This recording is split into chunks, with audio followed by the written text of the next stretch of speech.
Good morning class. आपका Ahmad academy Rampur में बहुत बहुत स्वागत है। आज मैं बात करूंगा क्लास 10th के साइंस के पेपर की, जिसमें कि बायोलॉजी चैप्टर से जो है क्वेश्चंस बहुत बार पूछा जाता है बोर्ड एग्जाम में। स्वपरागण और परपरागण में क्या अंतर है, जो कि हर बार जो है बोर्ड एग्जाम में पूछा जाता है और बिल्कुल आसान भी है। बोर्ड एग्जाम में बैठने वाले सभी स्टूडेंट इस पर जो है बहुत अच्छे से ध्यान देंगे और इससे आपके जो है बहुत अच्छे मार्क्स भी हासिल हो जाएंगे। तो मैं इसको जो है आपको समझाने की कोशिश करूंगा कि स्वपरागण और परपरागण क्या होता है।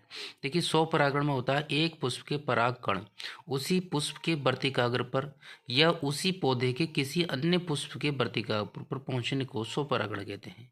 इसका मतलब यह है कि यहाँ पर एक पुष्प है और उसके पराग कण उसी पुष्प के वर्तिकाग्र पर पहुंचते हैं या फिर उसी पौधे के अन्य पुष्प के वर्तिकाग्र पर पहुंचते हैं। पौधा वही होगा और उसी पौधे के अन्य पुष्प के वर्तिकाग्र पर पहुंचेंगे, तो इसको हम क्या कहेंगे? स्वपरागण कहते हैं।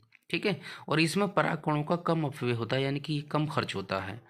और जैसे कि पौधा है वो हमारा मटर का है, तो इसमें मटर के पौधे में स्वपरागण होता है।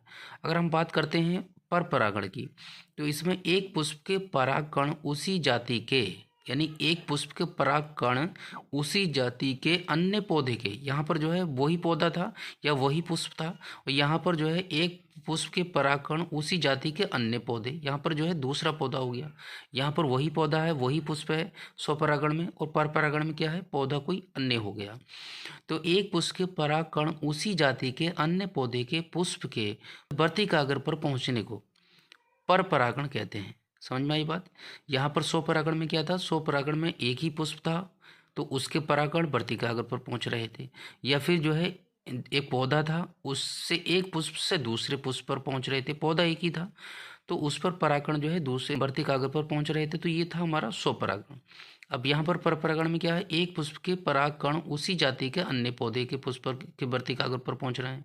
यहाँ पर जो है एक पुष्प के पराग कण यहाँ है उसी जाति का, वो जाति एक ही होगी, तो उसके जो है अन्य पौधे पर पहुंच रहे हैं। जैसे सरसों का पौधा है तो एक पौधा यहाँ पर है, दूसरी जगह पर है, तीसरी जगह पर है, तो एक पौधे के जो है परागकण उसी जाति के जो है अन्य पौधे के पुष्प के परागकण पर जो है पहुंचते हैं, तो इसको हम पर परागण कहते हैं।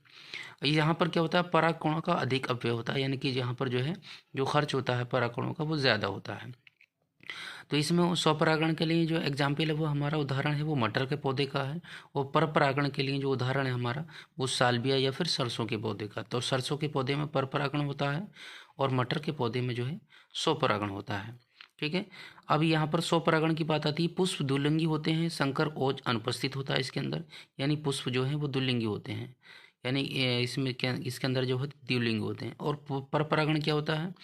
पुष्प एकलिंगी या द्विलिंगी होते हैं, संकरोज इसमें उपस्थित होता है, यानी यहाँ पर जो है पुष्प एकलिंगी भी हो सकते हैं और द्विलिंगी भी हो सकते हैं। और स्वपरागण में क्या होता है? इसमें सिर्फ पुष्प जो है वो द्विलिंगी होते हैं। तो ये तो बहुत ही इंपॉर्टेंट क्वेश्चन हमारे बोर्ड एग्जाम के लिए जो कई बार पूछा जाता है। तो मैं उम्मीद करता हूँ बहुत अच्छे से आपके समझ में आ गया होगा, बोर्ड एग्जाम के लिए इसको अच्छे से तैयार कर लेंगे। और ऐसी ही जो है इम्पोर्टेंट वीडियो देखने के लिए और अच्छे बोर्ड एग्ज़ाम की अच्छे से तैयारी करने के लिए हमारे चैनल पर बने रहेंगे। फिर मिलते हैं इंशाल्लाह किसी एक अच्छे टॉपिक के साथ में। तब तक के लिए खुदा हाफिज़।